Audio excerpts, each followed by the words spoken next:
বিহালীত গৰু চোৰ আক্ৰমণ মৃত্যু এগৰাকী যুৱকৰ।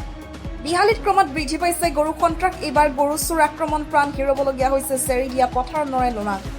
পৰিয়াল লোকৰ পৰা জানিব পৰা মতে বিগত কিছুদিন পূৰ্বে নৰেন ওৰাঙৰ বাসগৃহত গৰু ক্ৰয় কৰা একাংশ ব্যৱসায়ী আহি দৰদাম কৰা বা গৃহস্থ সঠিক দাম নোপোৱাত বিক্ৰী নকৰো বুলি কোৱাত কেইদিনমানৰ পিছত ফোনযোগে গোহালিৰ গৰু এটাও নাৰাখো বুলি ভাবুকি প্ৰদান কৰে আৰু তাৰ পিছতেই কেইদিনমানৰ যোৱাৰ পিছতে সোমবাৰে পুৱতি নিশা 3 মান বজাত গৰু চুৰ কৰিবলৈ আহোঁতে পৰিয়ালে গম পায় আৰু নৰেন ওৰাঙে চোৰৰ পিছ লওঁতেই গৰু চুৰ আক্ৰমণ কৰে আৰু তাৰ পিছতেই চিকিৎসাধীন অৱস্থাতে মঙলবাৰে নৰেন ওৰাঙৰ মৃত্যু হয়। তাৰ পিছত বুধবাৰৰ দিনটোত মৰণোত্তৰ পৰীক্ষা কৰি বাসগৃহৰ মৃতদেহটো অনাত এক শোকাকুল পৰিৱেশে বিৰাজ কৰিছে। এই ঘটনা সন্দৰ্ভত আদিবাসী ছাত্ৰ সন্থাৰ বিহালী আঞ্চলিক সমিতিৰ বিষয়ববীয়া নৰেন ওৰাঙৰ বাসগৃহত উপস্থিত হৈ ন্যায় প্ৰদানৰ দাবী জনাইছে আৰু বিহালী আৰক্ষী তথা বিশ্বনাথ জিলা প্ৰশাসনক বিষয়টো গুৰুত্ব আৰোপ কৰিবলৈ দাবী জনোৱাৰ লগতে এসপ্তাহ সময় যদি দোষী কৰায়ত্ব কৰিব নোৱাৰে তেন্তে ৰাজপথত ওলাই প্ৰতিবাদ সাব্যস্ত কৰিব বুলি মন্তব্য প্ৰদান আদিবাসী ছাত্ৰ সন্থা বিহালী আঞ্চলিক সমিতিয়ে।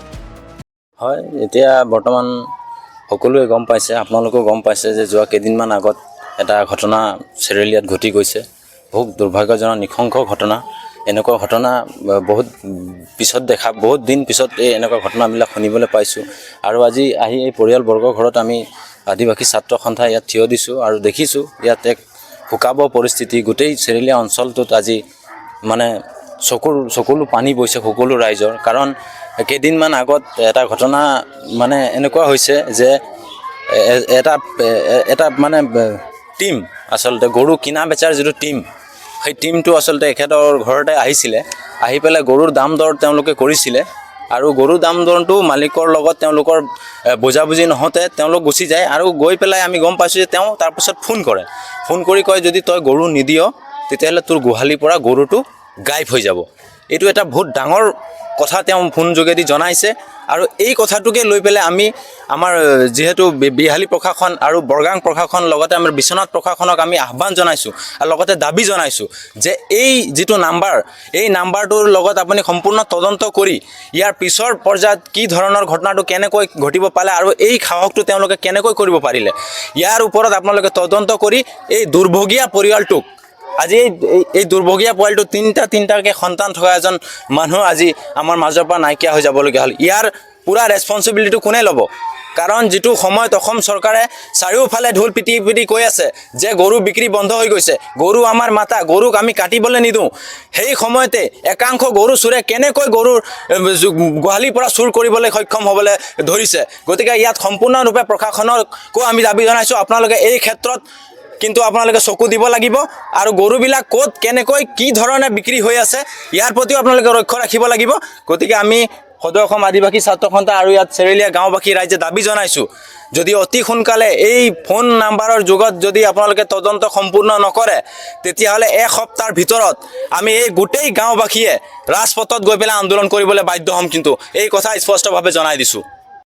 অসম চৰকাৰে গৰু বিক্ৰী কৰা বন্ধ কৰিছে, গৰু কটা বন্ধ কৰিছে।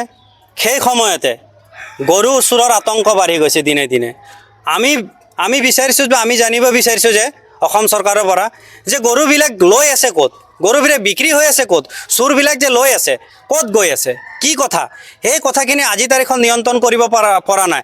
আৰু চেৰেলিয়াত এটা আতংক সৃষ্টি হৈছিলে যোৱা কিমান দিনৰ 20-30 দিনৰ আগৰলৈকে যে গৰু চোৰৰ আতংক ইয়াত মানে বৃদ্ধি হৈ গৈছিলে দিনে দিনে, মানে গম পোৱা গৈ আছিলে। কিন্তু তাৰ সময়তে যোৱা সোমবাৰে ৰাতিপুৱা 3 মান বজাত নৰেন ওৰাং ঘৰত যে আগতে যে এটা দল আহিছিলে যে গৰু কিনা বেচা হওঁতে মানে দাম দৰটো নিমিলাত তেওঁলোকে কৈছিলে যে তেওঁলোকে গুচি গ'ল।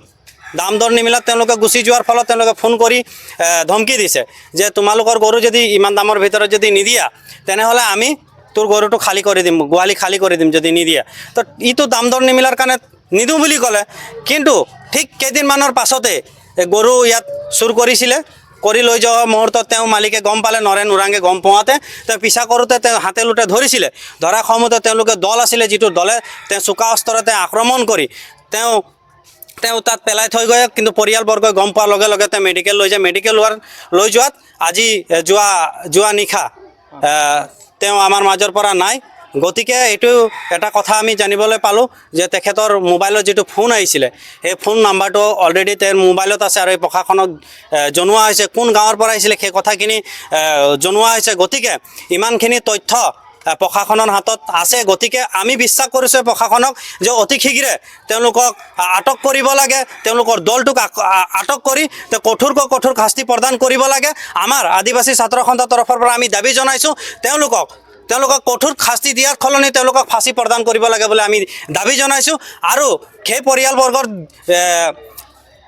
তিনিটা সন্তান আছে সেই সন্তান মহিলাগৰাকী আছে তেওঁলোকৰ উপযুক্ত এটা ক্ষতিপূৰণ দিয়াৰ ব্যৱস্থা কৰিব লাগে অসম প্ৰশাসনে অসম চৰকাৰে আৰু চৰকাৰেও যাতে এই বস্তুটো যাতে চোৰবিলাক বন্ধ হ'ব লাগে কেনেকুৱা নিয়ন্ত্ৰণ কৰিব লাগে আমি দাবী জনাইছোঁ যে অতি শীঘ্ৰে যাতে এই অঞ্চলটোত আমি বিধায়ক মহোদয়ক দাবী জনাইছোঁ যাতে এই অঞ্চলটোত এনেকুৱা ঘটনা ঘটি আছে গতিকে ইয়াত নিয়ন্ত্ৰণ কৰিবৰ কাৰণে প্ৰশাসনকো আমি ইয়াৰ লগত সাঙুৰি খুৱাই বা তেওঁলোককো আমি দাবী জনাইছোঁ অতি শীঘ্ৰে বস্তুখিনি নিয়ন্ত্ৰণ কৰাৰ এটা ব্যৱস্থা হাতত ল'ব লাগিব